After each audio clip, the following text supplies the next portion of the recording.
Glad to be joined right now on AM 800's The Shift with a Conservative Member of Parliament for Niagara Falls and sponsor of Bill C-342, Tony Baldinelli. How are you doing today, Tony?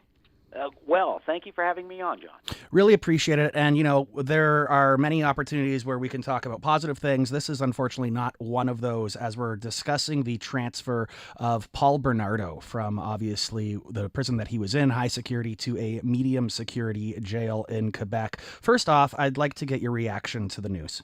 Of course, where we're at, and that it was found as being done as in a sound manner, consistent with all policies.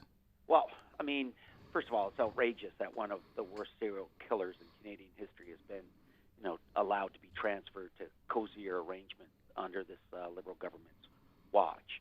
It shocked our community and the public, and what it does is it just creates additional trauma for the families of the victims.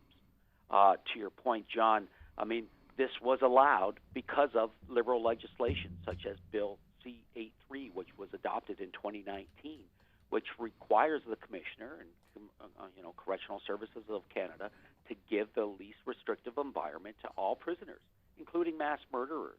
And so, that was a decision the government made when it changed that law in 2019.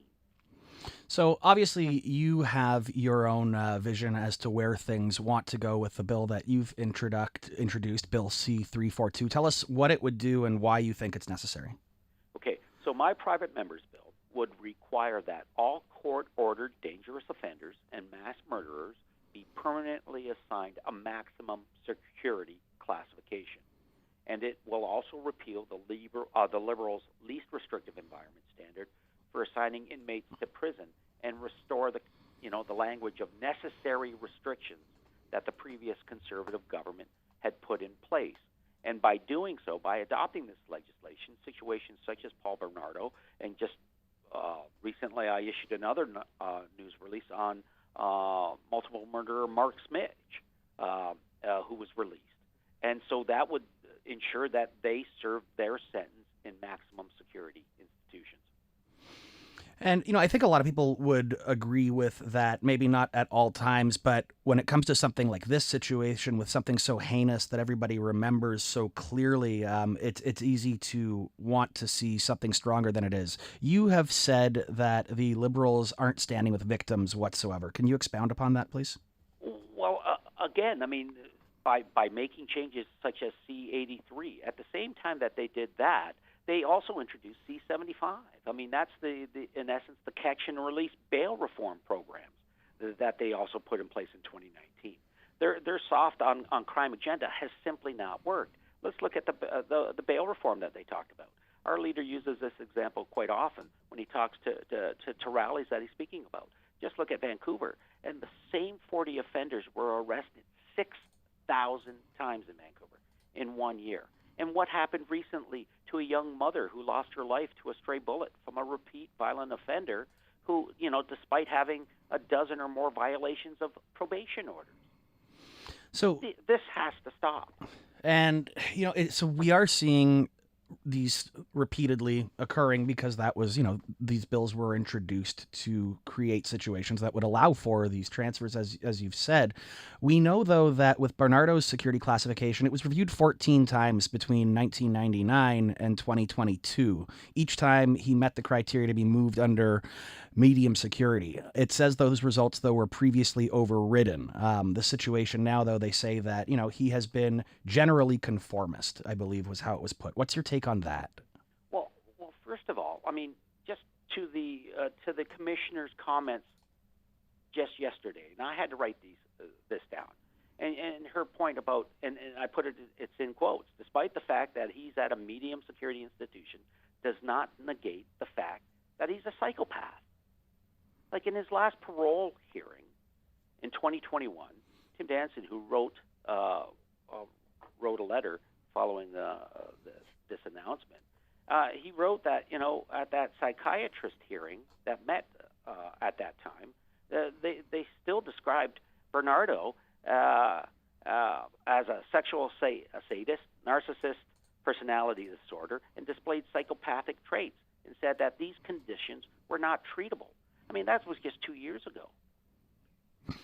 I wonder what you remember from the time when this story first occurred back in the 90s. What it was like for you to know that, this had occurred here in our country. I know that you weren't in politics at the time, but I'm just curious if you remember what your headspace was like. Well, it was horrific. Not only because it happened in our country, it happened in our community here in Niagara, John. That's what makes it even more impactful to those of us that live here. I was called when the announcement was made on the transfer of Paul Bernardo by friends of Kristen French, asking, can we do anything? What can be done to reverse this decision? What could be done to raise this issue? What could be done so that this government would reverse its decision?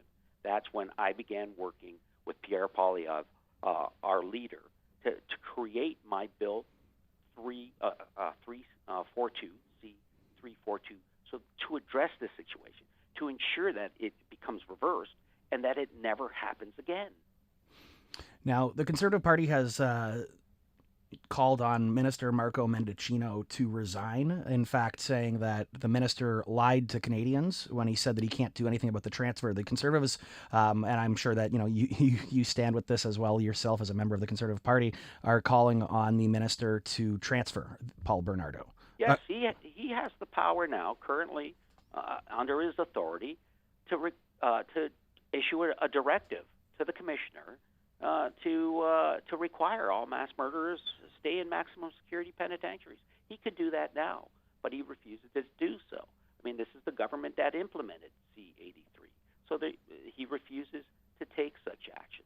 So I call upon the government, if they're not going to do that, they should adopt my C-342 to correct the situation that they've created.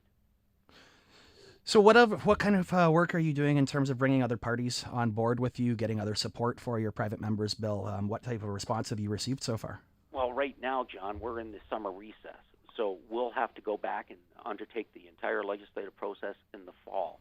And so my hope is that we'll be able to work with not only my conservative colleagues, but others across the aisle to adopt this common sense solution to an obvious problem. And why is it that you think that the Liberals are being, I don't want to put words in your mouth, but I guess intractable on this one? You say it's common sense. I believe it's common sense. The Liberal government, because they introduced that legislation, and for some reason they're not refusing to budge. And I think not until Canadians place their feet additionally at the fire to raise their concerns. And that's what we're doing on our end, to say this is wrong. This needs to be changed. And if the government doesn't want to use its powers through directive, then they've got my legislation that they could work to assist us to adopt. Well, we will continue to monitor this file as it evolves. I want to thank you, Conservative Member of Parliament for Niagara Falls and sponsor of Bill C-342, Tony Baldinelli. Thank you so much for your time this afternoon, and have a great weekend. Thank you, John. All the best.